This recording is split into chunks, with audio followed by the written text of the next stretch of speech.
Salut à tous, c'est Artegar, on se retrouve pour une nouvelle vidéo. Cette semaine, c'est un sujet un petit peu plus spécial, c'est quelque chose que j'aime bien faire quand je m'ennuie. C'est de pouvoir lire certaines mythologies et aujourd'hui, je vais attaquer sur une nouvelle série de vidéos en même temps que les Je m'intéresse à. Et ça va être des vidéos sur les mythologies, les différentes mythologies. Cette semaine, on va attaquer avec la mythologie grecque. Je vais essayer de vous parler tout d'abord de certaines créatures et puis ensuite, on verra peut-être d'autres choses sur certains dieux ou certaines autres histoires. Donc allez, c'est parti et je vais parler tout de suite des créatures mythologiques grecques.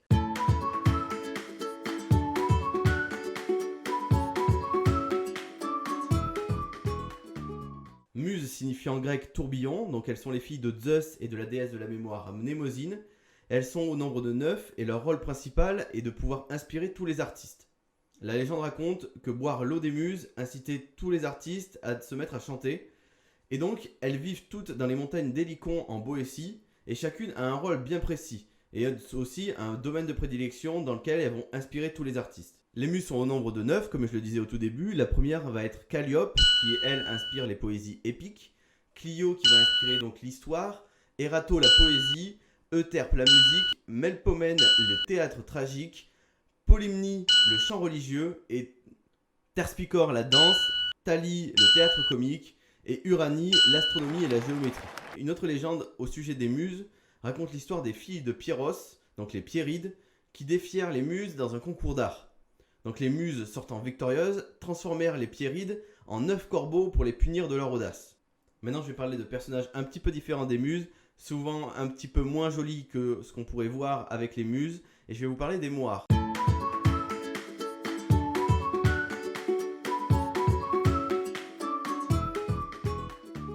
Donc les moires, ce seraient 3 sœurs, donc des filles de Nyx et d'Érèbe. Donc il faut essayer de se renseigner un peu plus sur les différents dieux qui existent, ou alors je vous mettrai un petit texte pour vous dire qui est Nyx et Érèbe. Elles auraient pour rôle en fait d'assurer le destin de chaque homme. Donc on dit qu'elles sont d'excellentes tisseuses et dont chacune de leurs œuvres représente le fait de la vie d'un être. Donc à sa naissance, une bobine est déroulée et tisse tout au long de sa vie, donc une fresque représentant son parcours. Quand la bobine arrive à la fin et qu'il n'y a plus de fil, c'est alors à une des moires donc de couper celui-ci et ainsi l'homme meurt. Parmi les moires, on retrouve souvent Clotée, la fileuse, Lachésis qui enroule le fil et Astropos qui coupe celui-ci à la fin de la vie. Avant de passer à un tout autre sujet, je vais vous parler de Campée.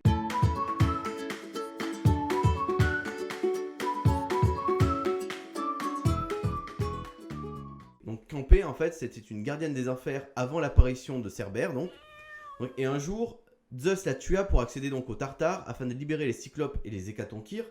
Ce sont deux sujets que je traiterai dans une autre vidéo pendant la Titanomachie. Donc c'est une guerre qui a eu entre les nouveaux dieux et les titans qui étaient là actuellement. Donc il faut se référer aussi à l'histoire de Cronos et aussi à l'histoire de Zeus. Donc elle est souvent représentée par une femme couverte d'écailles avec des serpents en guise de cheveux et un scorpion sur l'épaule. Elle peut rappeler notamment la Gorgone, les 3 sœurs Gorgones dont je reparlerai également dans une prochaine vidéo. Non. Mais on va essayer de détendre un petit peu l'atmosphère et on va partir sur des histoires un petit peu plus drôles. Nom de Zeus. Donc, les Grecs ont inventé plein d'histoires pour se distraire et notamment aussi pour expliquer le monde qui les entourait à l'époque. Faut pas croire non plus qu'ils étaient complètement idiots, à croire qu'il y avait des mecs qui pouvaient balancer des éclairs ou alors à créer des tsunamis juste parce qu'ils étaient en colère. Voilà. Donc faut pas les prendre au premier degré. Et donc du coup, il n'empêche que ça a donné des lieux à des petites histoires qui sont souvent assez cocasses ou même assez terribles. On peut avoir des choses avec des décapitations ou des gens qui sortent d'une jambe. Et je vais essayer de vous en raconter quelques-unes qui peuvent être assez marrantes. Je voulais pas vous parler des histoires qui étaient complètement absurdes ou qu'on connaissait déjà tous sur la mythologie grecque. Et j'ai essayé de vous trouver en fait des histoires un petit peu drôles sur certains textes qui ont pu être racontés par d'autres auteurs. Et donc je vais commencer par vous parler donc de la naissance d'Aphrodite. Aphrodite, c'est la déesse de l'amour et on lui prête souvent bien des pères différents. Mais moi je vais vous raconter l'histoire contée par Hésiode, qui est souvent la plus sympa. Il faut savoir que Ouranos, qui est le titan du ciel, c'est un beau bonhomme bien costaud. Lui, il en a rien à foutre de la vie, c'est le dieu du ciel. L'histoire au-dessus, il y a le soleil du coup. Et il avait décidé en fait de foutre tous ses gamins, donc les titans et puis en plus les géants, dans le Tartare. C'est-à-dire que lui, il les voulait pour les allocs, et puis après il s'est dit, je vais pas m'en servir quoi. Et puis c'est des titans, ils ont pas à bouffer. Donc il les fout dans le Tartare, et le Tartare, il faut savoir que c'est un petit peu, c'est un peu l'enfer. C'est pas un endroit où tu pars en vacances quoi. Tu vas pas à la bol là-bas. Donc voilà. Et juste pour l'info, c'est juste parce qu'il les aimait pas. C'est vraiment les gosses, il n'avait pas envie. C'est vraiment, il les a gardés comme ça, c'est parce que sa femme elle lui a dit il faut faire des gosses. Ah, c'est pas marrant, mais bon, c'est l'histoire de tous les couples. Et donc leur mère, donc Gaïa, elle le voyait pas sous cet angle-là. Donc elle a dit, moi, je vais les faire s'échapper et puis ils se vengeront. Et pendant que Kouranos dormait un jour, Chronos, son fils, celui qui a fait naissance à Zeus, Poséidon et Hadès, donc les trois prochains dieux primaux, eh ben ils ont décidé de lui couper... Bah de lui couper, hein. Finalement, je pourrais vous faire une démo là tout de suite, mais ce serait... Bah je serais censuré et peut-être même démonétisé si j'avais de la monétisation. Donc il décide de lui couper, hein, et il la jeta dans la mer directement parce que bah faut savoir qu'un titan c'est grand, hein, donc je pense que ça a dû faire une belle flaque quand ils l'ont fait tomber. Mais bon bref, on en reparlera plus tard. Et donc du coup l'association de la mer avec les organes génitaux, donc vous aurez compris, d'Uranos, ça a créé donc Aphrodite, la fille dont le ciel et la mer. Voilà une petite histoire sur la naissance d'Aphrodite que je trouvais assez sympa. Bah, difficile à mettre en scène parce qu'il faut se dire que j'ai pas trop envie de me... Hein. Donc voilà, et on va essayer de passer à une nouvelle histoire. Donc pour cette nouvelle histoire, je vais vous raconter comment la Voie lactée a été créée selon les Grecs, évidemment, qui ne devaient pas fumer que de la plante, et originaire d'un téton, d'un petit téton. Et donc du coup, on retrouve ici donc Hercule ou Héraclès, qui était déjà très fort étant bébé, et un jour où il tenait le sein de sa mère, qui n'est pas vraiment sa mère du coup, parce qu'on le sait très bien, Zeus aimait se faire des petits plaisirs un petit peu à droite à gauche. Lui, je pense que sur Tinder, c'est le meilleur. Et donc, du coup, le jour où il attrapa le sein d'Héra, il tira un petit peu fort. Et du coup, une giclée de lait se serait envolée. Et donc, du coup, ce serait comme ça que la Voie lactée serait née. Moi, je trouve qu'il n'y a pas plus logique. Je sais pas comment d'autres personnes ont pu les expliquer, mais moi, je vois pas mieux. Enfin, franchement, moi, le Big Bang, tout ça, moi, je vois qu'il n'y a pas plus logique que ça. Hein. Enfin, franchement, on passe à la troisième histoire, hein? Ouais, on passe à la troisième histoire. La dernière histoire, on va parler de Dionysos, qui est le dieu du vin et de la folie, qui s'est fait plaisir un jour sur une petite tombe.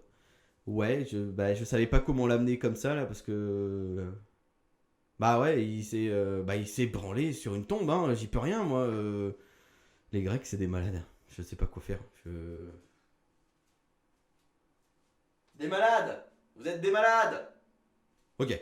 Donc Dionysos, c'est le dieu du vin et de la folie, comme je le disais. Et donc c'est un des nombreux fils illégitimes de Zeus, parce que comme je l'ai dit un petit peu plus haut, Zeus sur Tinder, c'est le meilleur. Ouais, je vais la garder celle-là. Hein. Ouais, une ou deux blagues nulles comme ça, et puis je fais le buzz. Hein. Je pense que je suis bien parti. Ouais, c'est pas mal. Et donc le problème, c'est que sa mère, elle était mortelle. Bah oui, parce qu'il aimait bien coucher avec les mortels. Il aimait bien coucher avec ses enfants, mais il aimait bien aussi coucher avec ses mortels. Donc du coup, elle finit par passer l'arme à gauche, comme on dit. Donc, elle est morte, hein, malheureusement, elle est morte. Voilà. Ouais, c'est pas très joyeux, ça non plus. Bon. Donc, et quand Dionysos a voulu aller lui rendre visite, bah, il a dû aller aux enfers directement, parce que du coup, c'est là où on trouvait directement les morts, finalement. Et pour ça, il a demandé à Prosymnos, il faut Prosymnos de le guider. Donc, et le gars, il dit, bah ouais, ok. Il n'y a pas de problème, moi je t'y amène. Hein. Mais il y a une petite condition. C'est que Dionysos, tu couches avec lui, finalement. Ouais. Je sais pas trop comment l'amener, ça aussi. Ouais, donc du coup, Prosymnos, putain, faut le dire. Hein. Prosymnos lui a accordé, donc Prosymnos lui a dit, bah ouais, je vais te guider, mec, il n'y a pas de problème. Il n'y a aucun souci. Et toujours à cette seule condition de coucher avec lui. Et ouais. Ouais, c'est compliqué, hein. La mythologie grecque, tout ça. Et ben finalement, Dionysos, il a accepté. Hein. De toute façon, il n'avait pas d'autre choix, il voulait voir sa mère. Alors, bah... Donc il a accepté, mais ils le feront seulement au retour d'avoir vu la tombe, finalement. Sauf que Prosymnos est mort avant le retour. Donc, on met ça de côté. Heureusement, Dionysos, il a eu du bol.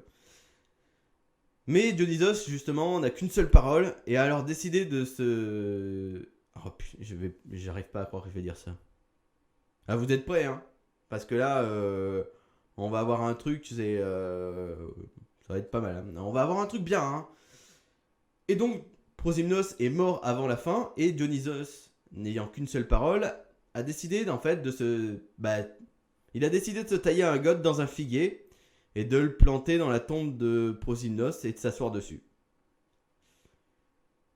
Voilà. Je vous fais pas un dessin, mais moi j'ai l'image en tête, et c'est pas top. Et j'ai envie de mourir, là, tout de suite. Voilà, voilà. Bah ouais, hein. C'est la fin de la vidéo, j'espère que ça vous a plu. J'ai essayé de faire un format un petit peu plus court et un Non. petit peu plus différent des jeux m'intéressent à, surtout qui partaient dans une direction un petit peu plus morbide.